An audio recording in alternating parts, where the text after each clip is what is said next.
Please welcome, without further ado, Dr. David Soren.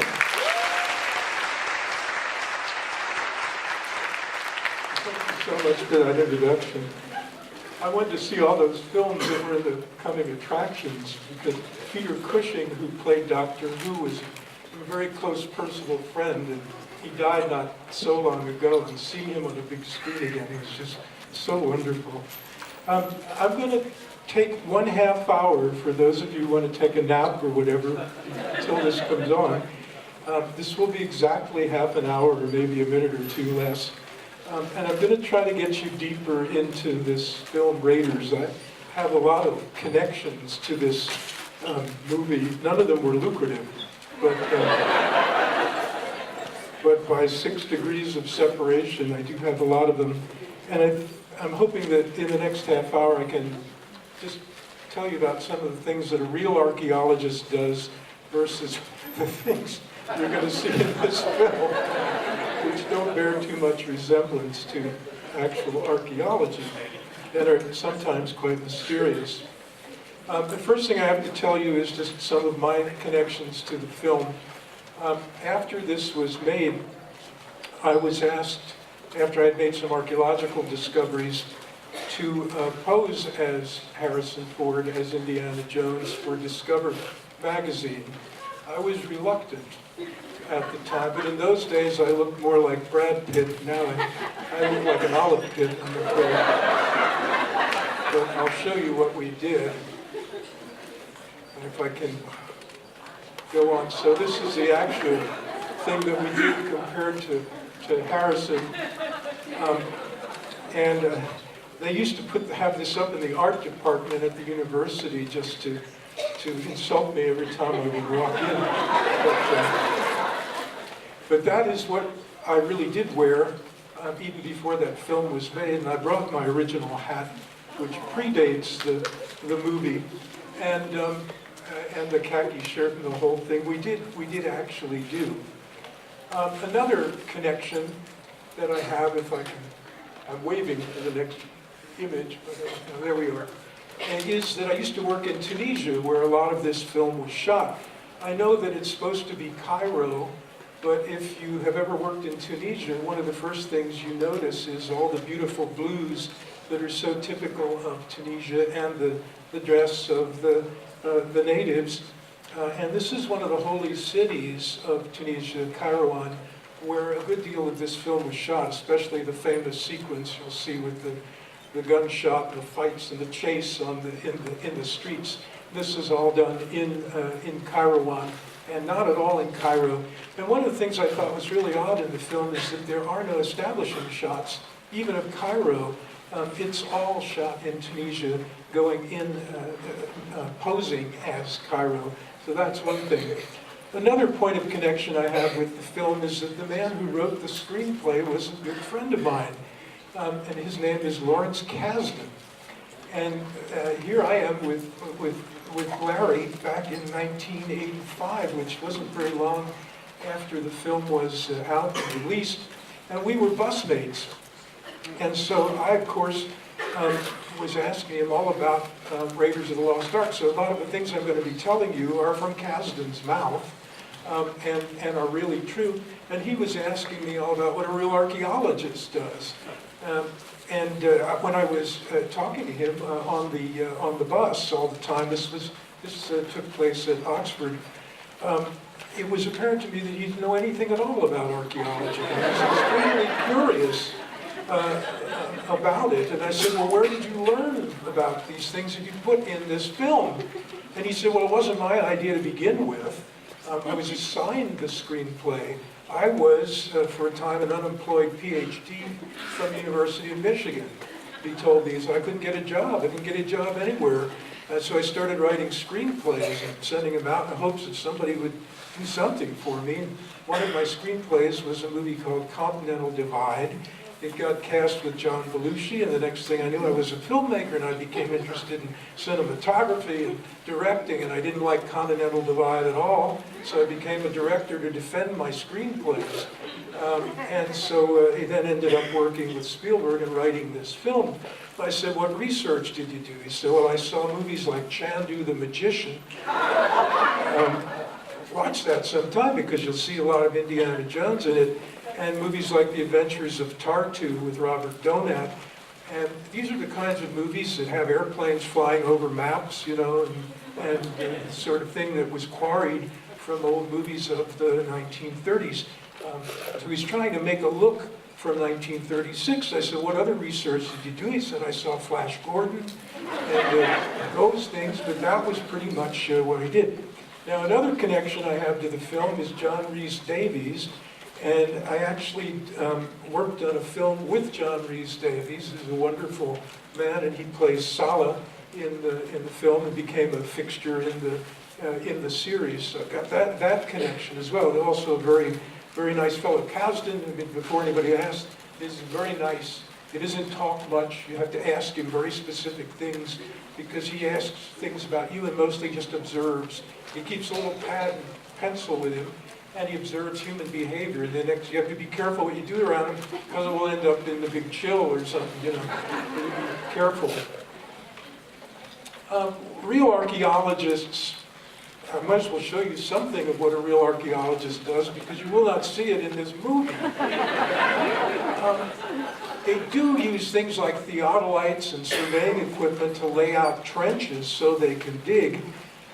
And just to show that they're very serious about this, there is one of these things, circa 1936, is a nice period element for surveying and mapping that is used in the movie.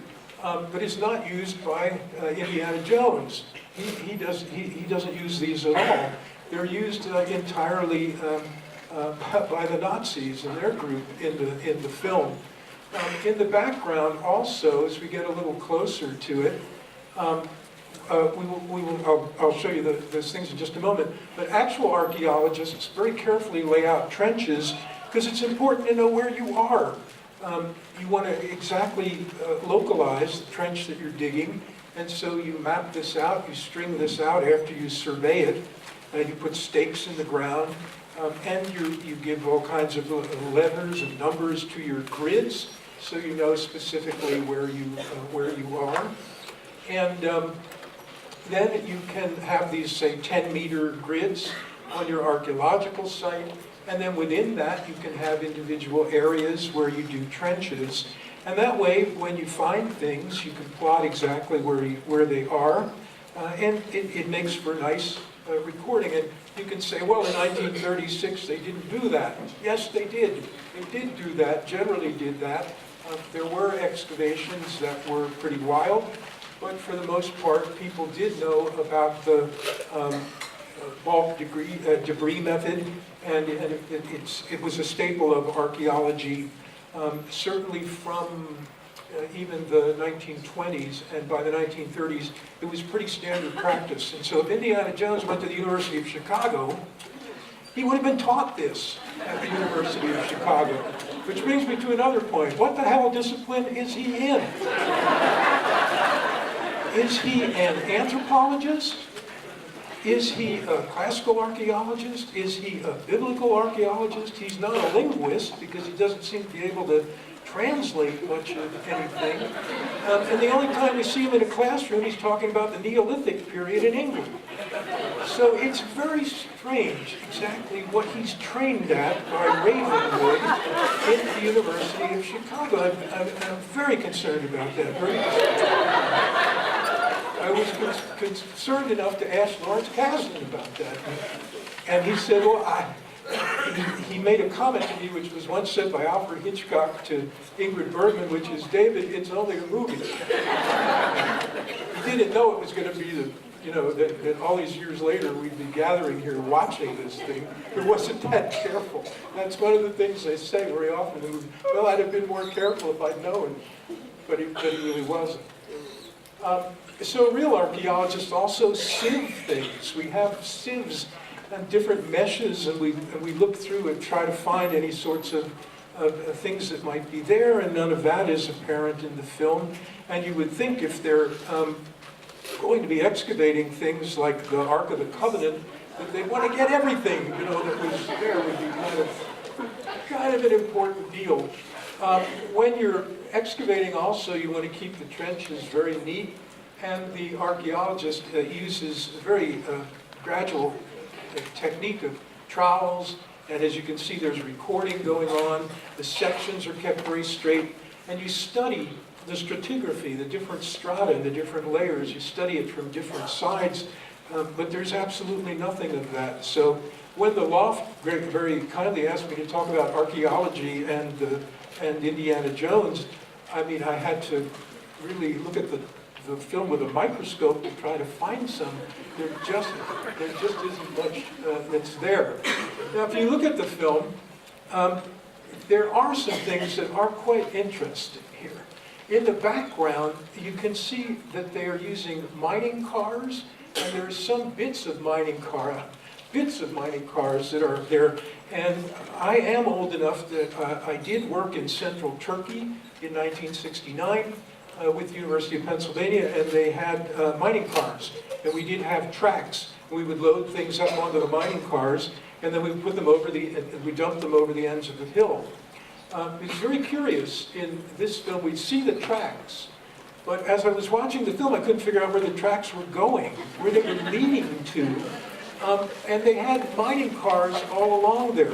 Well, if you're digging your trenches at different times and different rates, you wouldn't have multiple mining cars on the track because you'd be finished with one area, and you'd say, well, I want to empty the dirt, but there's a damn mining car sitting in the trench in the next.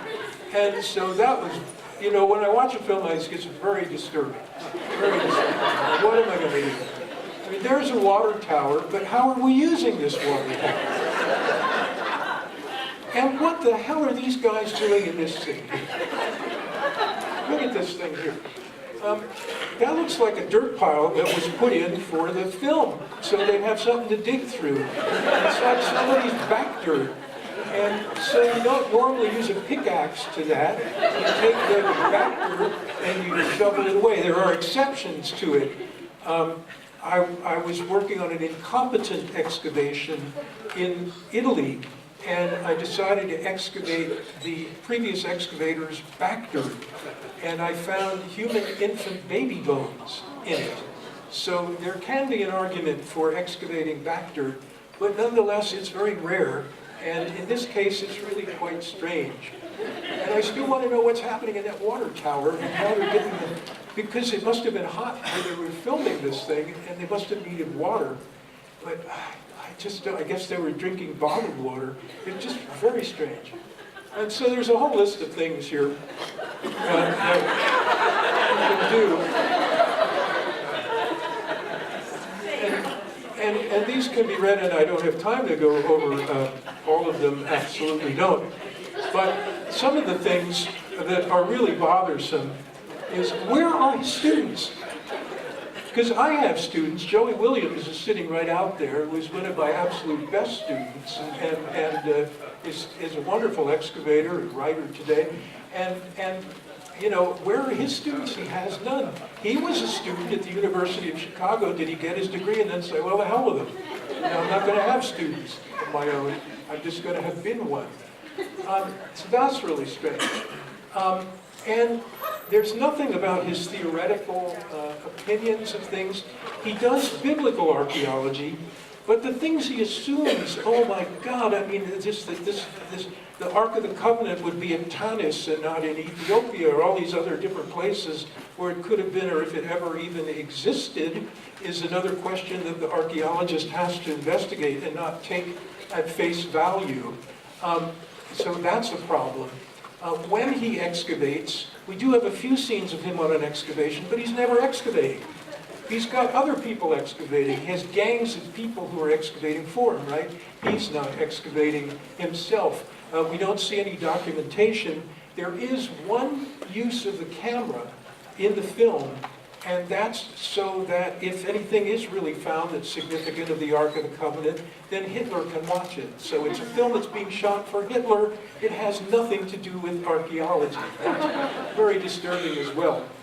And probably the most disturbing thing is that he steals idols from worshipers somewhere in South America. We're not sure. It looks like Hawaii to me. But it said that it's South America, And he's taking idols from these natives who are obviously pissed off about it because they come after him. And so you're not supposed to do that sort of stuff. And that's the only thing he does himself, is the looting. And who wants the looting? The looting is the museum. The museums and the university where he's at seem to want the looting. Now you can say, no, that's not what an archaeologist does. But back in the 30s and 40s and up into the 60s and 70s, museums did loot. I mean, it's absolutely true. I won't name like a specific museum that did a lot of this sort of thing. Metropolitan.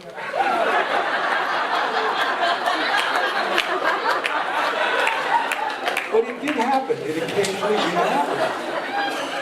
So, and then there are moments where he has this inscrutable wisdom, which is that if the force of Yahweh is being revealed, if you want to be protected, close your eyes. Now, did he get that at the University of Chicago? How did that actually happen?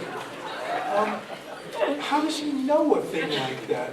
And I asked Kasdan, that was the thing that upset me more than anything else, how does he know that? And Kasdan just, once again, just turned to me and said, well, I don't really know. I'm criticizing Kasdan. He has like about 72 million times more money than I do. If I could have thought of this and put it down, believe me, I would have. So, what was his department? I don't know what department you get in to do this kind of thing at all. But let's look at a couple of other things quickly. So, does the University of Chicago teach the looting of foreign cultures' religious treasures? Because that's how the film actually begins. That's what we learn at the very beginning of the film. Now, were there archaeologists who were spies? Who really were spies? What did this story of Indiana Jones come from? You know, it didn't just come out of Kasdan's head or Spielberg's. There were people who really were archaeologists and who really were spies. And actually, the real Indiana Jones, the person who this kind of koine, this kind of culture sprang from, was this man, Rodney Young. And Rodney Young was president of the Archaeological Institute of America. And he was also a scholar, an archaeologist in Greece. And he became a figure who was in the newspapers a lot, and who became the model for the adventurer archaeologist.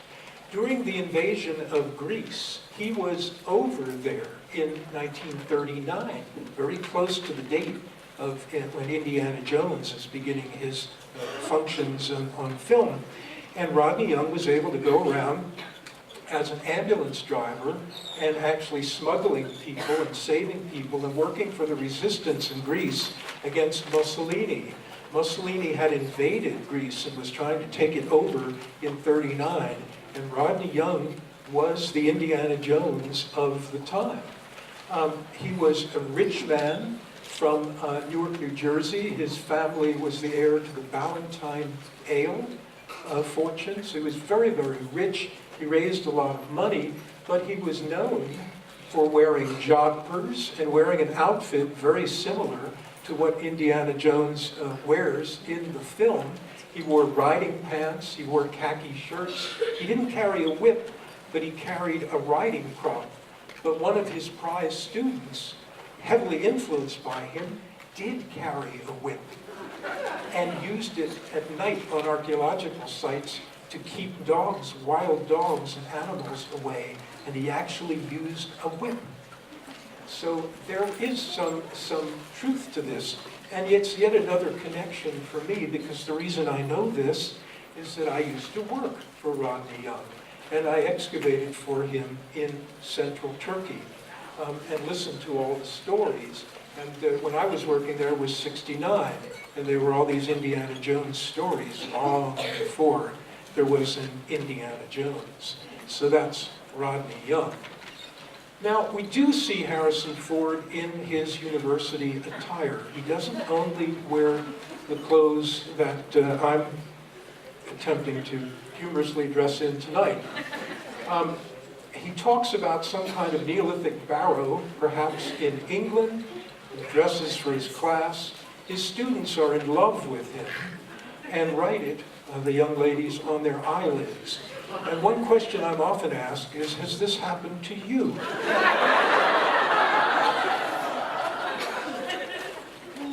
I will take 1 minute and recount the Carthage incident to you.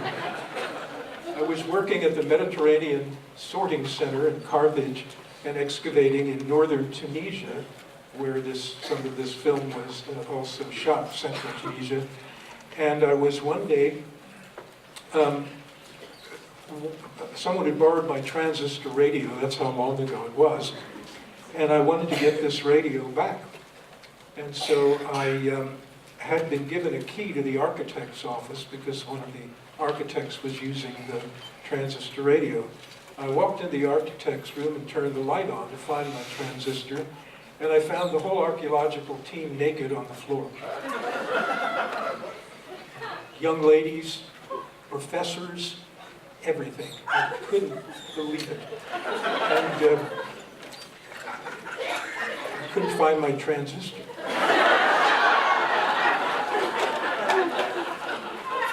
I had to step over this army of human flesh. Finally found the thing and went back. But that's the Carthage incident. That's the cleaned up loft version of the Carthage incident. But let me tell you, it happens. And on the excavations, it happens more than you believe it happens. And in the old days, it used to happen a lot. So that part of it, it hasn't happened to me for about 30 years.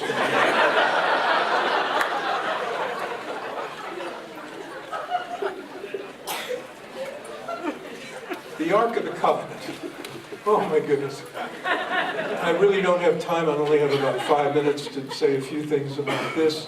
It's mentioned in the Bible. It's essential to the film.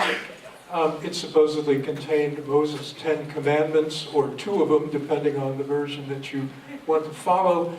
God told Moses to build it with 2 cherubim, so there are these angelic-like figures that would be perched on it. And of course, it's gilded. It was put on the Temple Mount in Jerusalem, the first temple of King Solomon, of which we have no trace. There are people now disputing even the existence of Solomon, let alone the Temple Mount. And so you have to decide how you line up on that. There's so many different versions of what happened to this thing, if it ever really existed. But it doesn't seem to cross Indiana Jones' mind. He's just sure it exists. And as he puts it at one point, finding the Ark is everything we got in archaeology for in the first place. Well, no, that's no. And furthermore, he's worried about a staff in the movie. He's worried about a staff and a head, finding a head to put on the staff so that he can view this, which way the sun shines in a certain way, and that he's going to find this key that will lead him to the Ark and all this.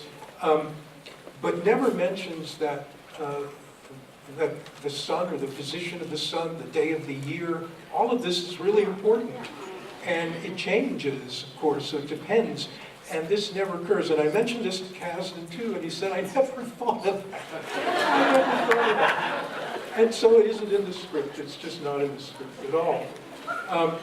The city of Tanis that they excavated, for goodness sake, Tanis was not refound after a sandstorm in 1936. Tanis was almost always known about. It was dug in the 19th century. There was extensive excavations. The pharaoh they talk about, we're not sure if it's the pharaoh or another pharaoh or another person altogether. Is it Shishak or Sheshonk? We're not sure at all. But anyway, for sure, Tanis was not a new excavation. And the staff of Ra, the height of it, is way less important than the position of the sun at this particular time. So there's all those problems. Here's where Tanis is located. If you want to find it, here's some of the ruins of Tanis. that are known about since the 19th century. And here's the Ark of the Covenant with the cherubim that God told to speak to Moses on the cover of them, used in the film. In this film, anytime anything involving the Ark of the Covenant or anything that is supposedly divine occurs, you get the whole universe reacting. The sky reacts, everything changes when Yahweh raises. So how he knows to keep his eyes closed, and Yahweh is apparently able to destroy entire armies with this incredible force, especially if they watch him. But no match for, as you'll see, maybe the main thing to remember from the film, no match for the bureaucracy of Washington, D.C. So what's the moral here? What is the sum of this lecture? What does it all come down to? Well, Harrison Ford and this movie actually are disastrous for archaeology. There is no archaeology in the movie, as you'll see. So what do you do about that? Well, the director of, the president of the Archaeological Institute of America, Brian Rose, whom I also did a movie with, I directed him in a movie, he decided that the only thing to do is to put Harrison Ford on the board of directors of the Archaeological Institute of America, thinking that money tops accuracy. It's much more important. So he's raised a great deal of money on the governing board of the Archaeological Institute of America. So that, ladies and gentlemen, hopefully will get you a little deeper into this film. It's a film that I really do love.